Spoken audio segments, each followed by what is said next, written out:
Hi everyone, I'm Dina with Mills Family Gardening, and in this video I would like to do an overview of two ways of irrigating the garden. We have a drip irrigation system and also a soaker system, and let's look at them and see which one is better. But first let's start from the beginning, and this is how we set up our irrigation system.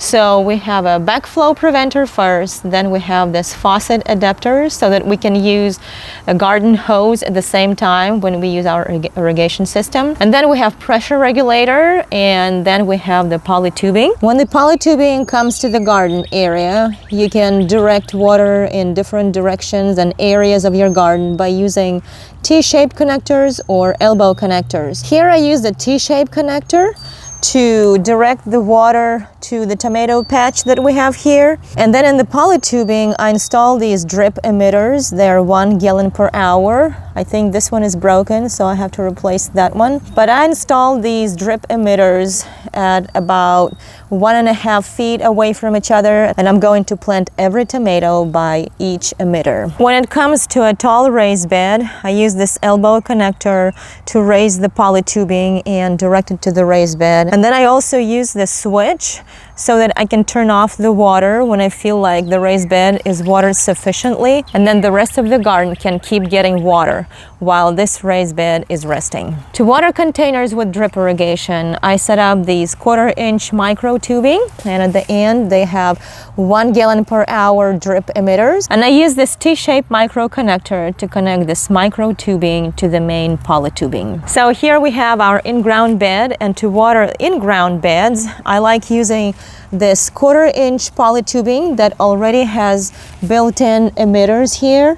You can see the water dripping from them, and they're spaced about 6 inches away from each other. I can just use a garden stake and fasten it to the ground by means of a garden stake. One of the downsides of the drip irrigation system is the emitters are spaced about 6 inches from each other.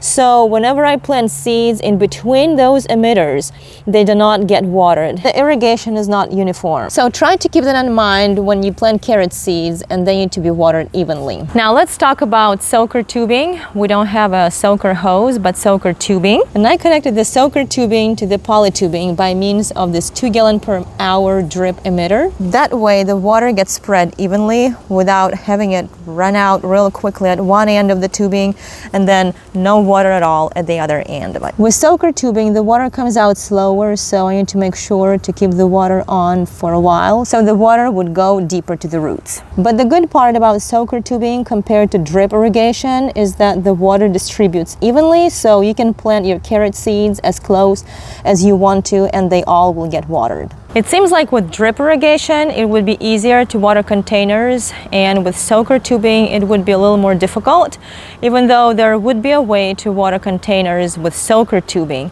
For that, you would have to put containers in a row, touching each other, and then simply stretch the soaker tubing over all the containers to make sure that it goes over the center of them. Of course, both systems have flaws. For example, over the winter, our drip irrigation developed some holes where there shouldn't be, and now they leak. So I have to go back and fix those holes, but it's not that difficult. We've had the soaker tubing for about a month, so I can't say what it's going to look like next year after it lives through the winter. But I had to read some reviews on Amazon, and some people say that after a year or a couple of years, the tubing, something happens to the tubing and it simply stops expressing water, so you'll have to replace the whole tubing. If I had to start from the beginning, I would start with soaker tubing. It seems like it disperses water more evenly than the drip irrigation, but since most of our garden is on drip irrigation, I think I will continue using that. I hope this video can help you decide which system works better for your garden and for your lifestyle. If you liked it, we'd appreciate it if you could subscribe to our channel, like this video, and share it. And y'all have a great day. We'll see you soon. Bye bye.